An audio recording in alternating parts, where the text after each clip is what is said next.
Steven, une question toute bête. Oui. C'est quoi le photovoltaïque? Aujourd'hui, c'est des panneaux qui vont produire de l'électricité grâce à la lumière du soleil, la luminosité tout simplement. D'accord. Voilà.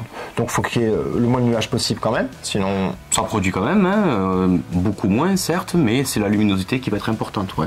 C'est pas trop le soleil, hein, c'est vraiment la luminosité. Néanmoins, il faut une bonne orientation du toit, idéalement vers le soleil. Alors, oui, c'est sûr que la meilleure orientation, c'est le plein sud, mais aujourd'hui, on a des très bonnes productions, qu'on soit en sud-est, en sud-ouest.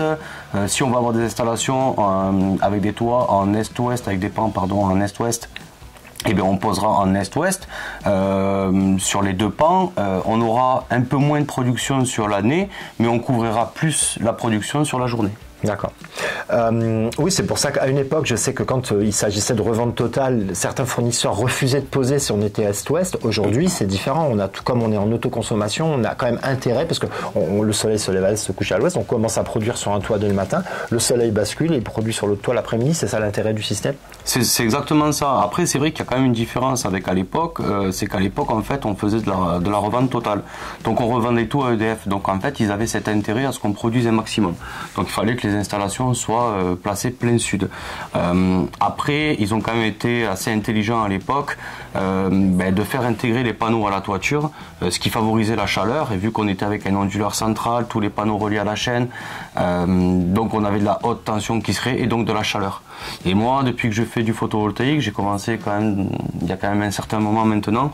Et quand je visitais des installations en revente totale, on s'apercevait que les clients faisaient à peu près 70% de la production totale qu'ils auraient pu faire à cause en fait de l'intégration au bâti.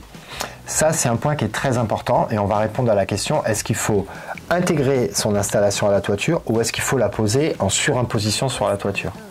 Aujourd'hui, tout simplement, il faut la poser en surimposition. Pourquoi? Déjà pour l'étanchéité, parce que la meilleure étanchéité d'un toit, c'est la tuile. C'est vrai. Et ensuite, tout simplement, pour que ça puisse aussi aérer les panneaux pour éviter la chauffe. Oui, parce qu'on rappelle que plus le panneau il chauffe, moins il produit. Exactement, on a des pertes.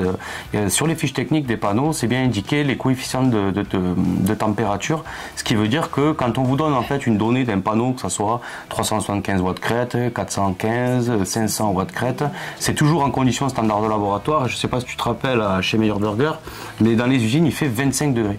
Et c'est ce qu'on appelle les conditions STC, donc conditions standards de laboratoire. Et à chaque degré supplémentaire, en fait un panneau va perdre en production. C'est pour ça qu'après on parle de rendement de panneau.